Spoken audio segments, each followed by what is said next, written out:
Hello friends, welcome to my channel. Today we will understand one of the lead code problem, and the problem is four-sum problem. So the problem is something related to finding the quadruples which on addition gives the result as 0. So let's understand what is the problem statement. So the problem statement is we are given four lists A, B, C and D and all contains integer values. We have to find those tuples which can satisfy this given condition. And the condition is that element of A and element of B, element of C and element of D all on addition gives the answer as 0. And the list A, B, C and D all are having the same length. So let's understand this with the help of example. So we are given four lists A, B, C and D and all contains equal number of elements. So we have to find actually those tuples I, J, K, L which on addition gives the answer as 0. So these I, J, K, L, these are the indexes of A, B, C and D. So I index will correspond to A, J will correspond to B, index K will correspond to C and L will correspond to D. So if you see here in the explanation, so these are the indexes. This is I, J, K and L.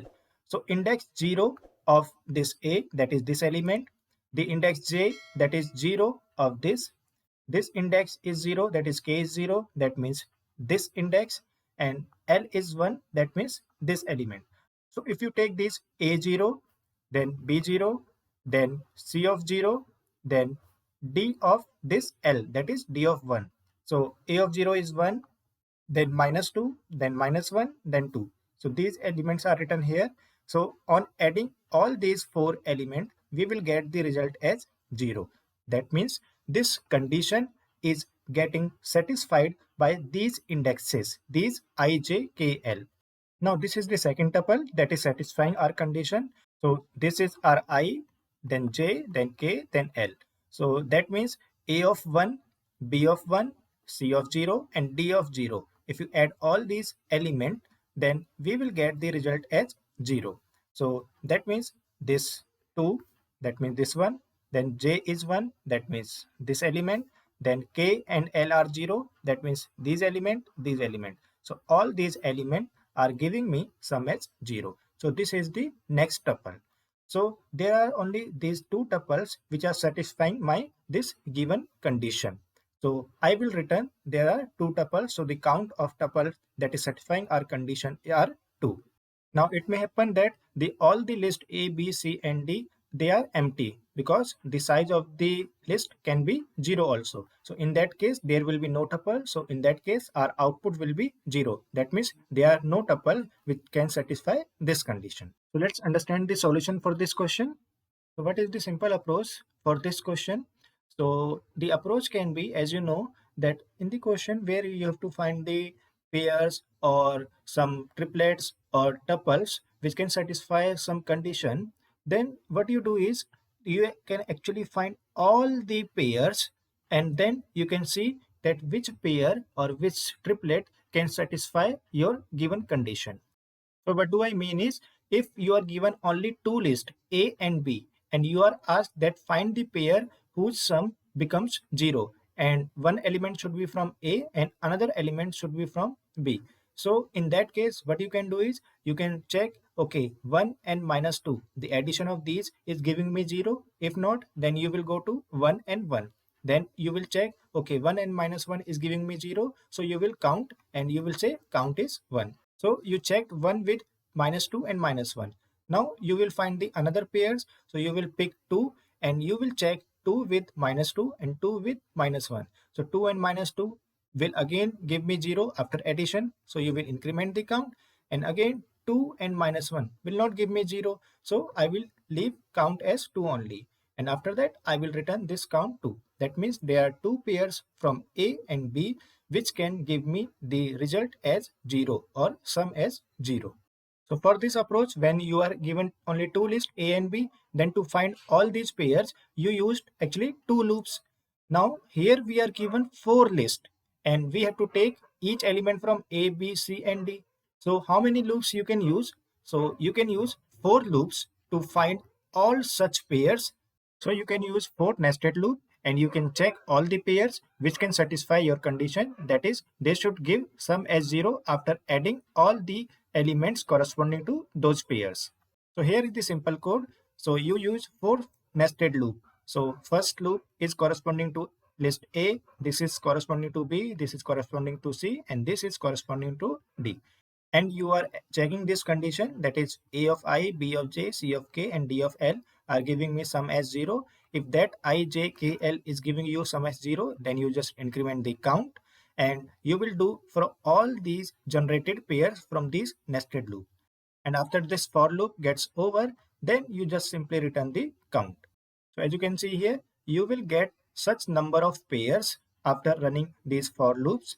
So that means you will run the loop for this element, this element, this element, and then you will pick element one by one from these D array or D list. Now after this D gets over, then you pick the next element. That is, you will take 1, 2, and then you will pick 2, and then you will pair with 0 and 2 again. So in this case, you will get 16 pairs actually.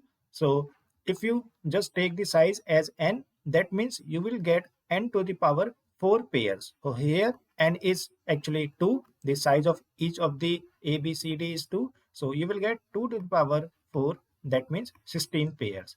So the time complexity for this solution is actually n to the power 4 because each loop actually runs n times. Now what is the space complexity?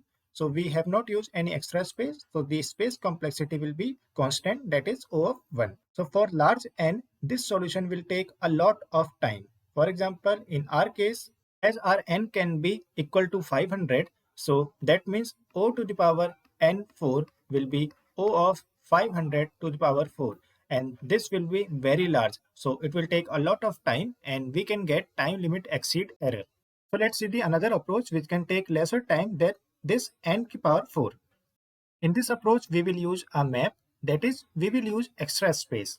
So let's understand one of the similar problem before going to our solution.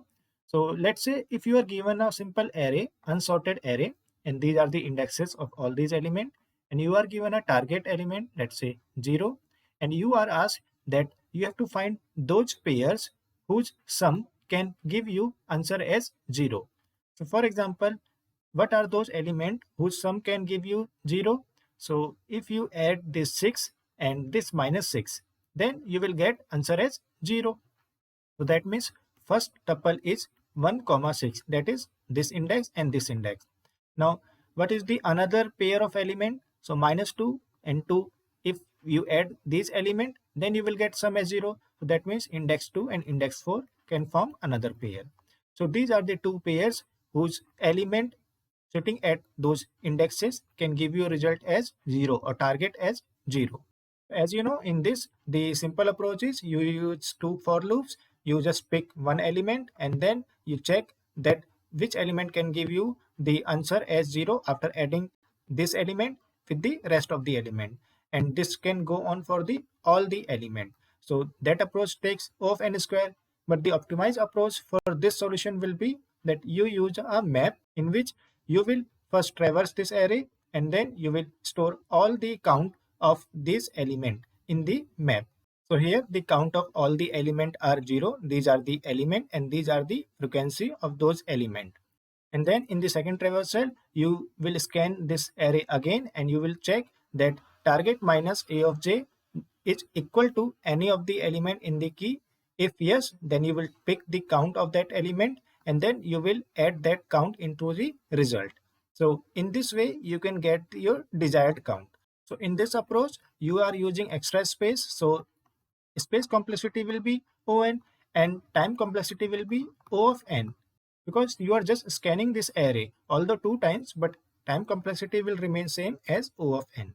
So the same approach or the similar approach we will use for our this given question. So in our approach, what we will do is we will first take these two arrays, that is A and B, and we will iterate over all the pairs of A and B. So this line says that only, that is you should iterate over all the elements and then you will add all the elements and you will store that sum with their count, that is how many times that sum of the pair has occurred, and you will store that sum inside the map. So what does it mean?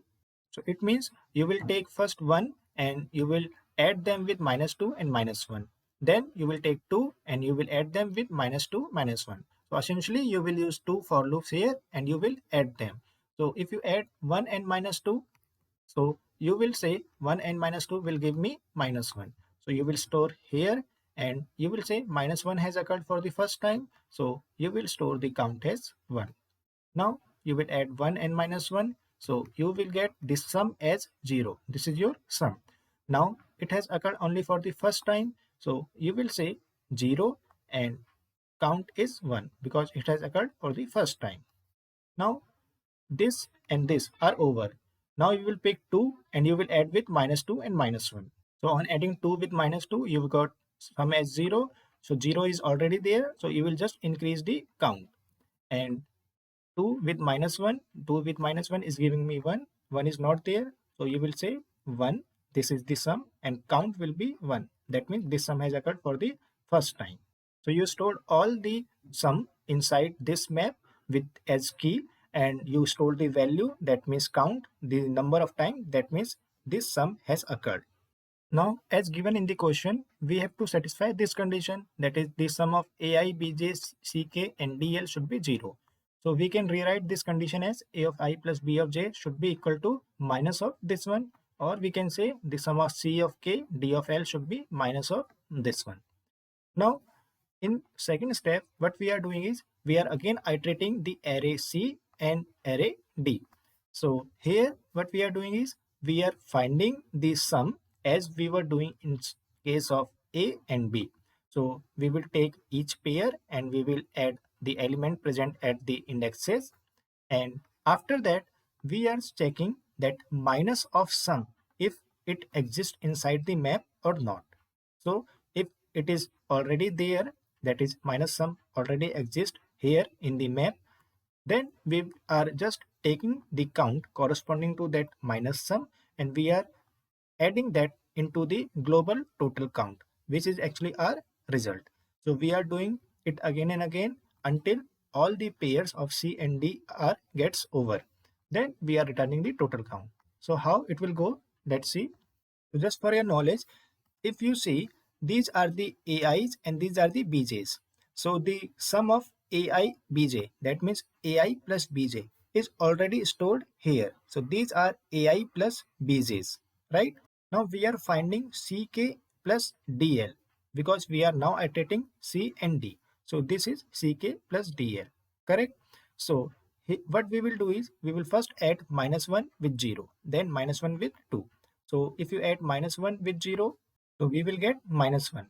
Now we will see that this is CK plus DL, that is this sum. So we will check the minus of this sum. So minus of this will be minus of -1, that is 1. So I will check that 1 is already present inside this map. So what it means is I have got 1 from AI plus BJ, okay, and -1 we got after adding CK plus DL, that means here. So that means there is a pair AI plus BJ plus C of K plus D of L whose all sum can give me total as 0. That's why I will add that corresponding count, that is count corresponding to this one is 1. So I will add that inside the total count. So initially total count was 0. So total count will become 1 now. Now I will add -1 and 2. So -1 and 2 will give me 1. So now I will check minus of sum. Minus of sum will be this minus of 1. So that means 1 we have got from here, and I am checking -1 here. So that means -1 is present inside this map. Yes. So this is present here. So that means this condition is true. So I will add this count inside my global total count. So my total count will become 2. Now I again add 2 and 0. So 2 and 0 will give me 2, and the minus of this will give me -2, and -2 is not present here. So this if condition will fail. So I will just go to the another element. So I will say 2 plus 2, 2 plus 2 is 4, and I will search for -4 inside this map. -4 is not there. So this if will fail, and again this total number of pairs has been exhausted. So I will stop here, and my total count is 2. So I will return this total count as 2. That means there are 2 pairs who satisfy this condition. So here if you note, this minus sum is actually 0 minus sum, because our target element is given as 0 in our question. So we are just writing it as minus sum. But if target is other than 0, then you will write target minus sum, and you will check target minus sum exists inside the map or not, and accordingly you can proceed. So what is the time complexity for our solution? So in this step, step number 1, we find all the pairs. So that means this step will take O of n square time. And again, we iterated C and D and we find all the pairs actually. So that means this will again run for O of n square. And the total time complexity will be the addition of this O of n square plus O of n square. That means the time complexity will be O of n square. And what is the space complexity? So the space complexity will be actually order of n square. It will not be order of n actually. In the worst case, you can get space complexity as O of n square. And why it is so? It is because, for example, you are given this input A, B, C, D and all are of size n. So here n is 2. So if you add this 1 and 4, 1, 5, 3, 4, 3, 5, you will get all these sums. So all these are unique, 5, 6, 7, 8. So you will store them inside this map. So here this size is n and this size is n. So all these elements are actually 4. So you can say these are 2 to the power 4, or you can say this number of pairs are equal to n square. So you have to store all these n square sum inside the map. That's why your space complexity is order of n square and not order of n. So I hope you have understood this solution approach. Now let's see the code for this. So here is our code that we are discussing. So here is our C++ code. We have taken a frequency map and this map is unordered. So here we have taken sum and the count that we are storing inside the map. So the size of all these vectors A, B, C and D will be same. So we are just taking the size of A and storing inside the n. And the total count will count the number of pair which are satisfying my this given condition. Now we are iterating over the array A and B and we are storing the sum inside this frequency map. So here I is going to n and j is going till n. We are adding them, storing inside the map. Now after storing the sum and their count inside the map, now we are iterating the C and D array. So we are finding the addition of Ci and Dj and storing inside the sum. Then we are finding the whether minus sum exists inside the map which we have calculated in this step.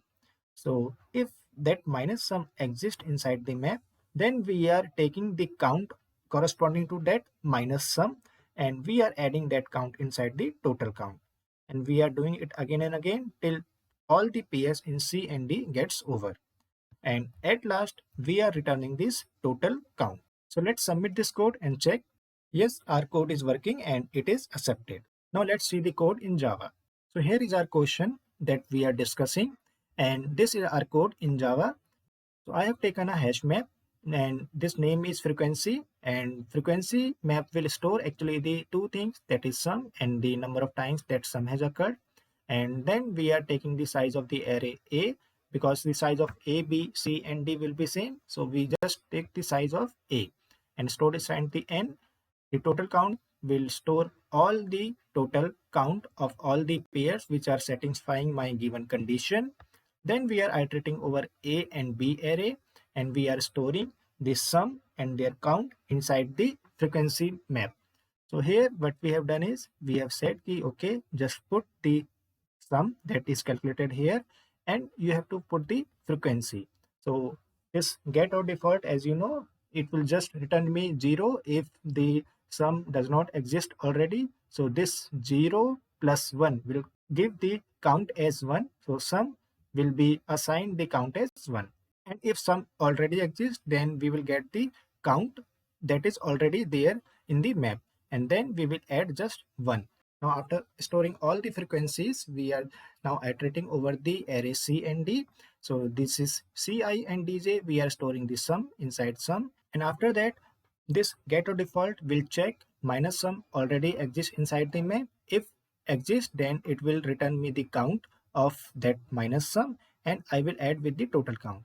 And if does not exist, then I will simply add 0 with the total count. So instead of this getToDefault, you can use this code also. So instead of this getToDefault method, you can use this if statement also, and you will get the same result. So in this also, I am just checking whether minus sum exists inside the map. If it exists, then I am getting the count of that minus sum, and then I am adding with the count. So here you can just see it is actually total count. So after finding this total count, we are just returning this count, or you can say this is my total count. So now let's submit this code and see. So yes, our solution is getting accepted. That means our code is correct. So I hope you have understood the solution approaches that we have discussed. And if you have any comment or query, please put down into the comment box. If you like the video, please subscribe the channel. See you in the next video. Till then, goodbye.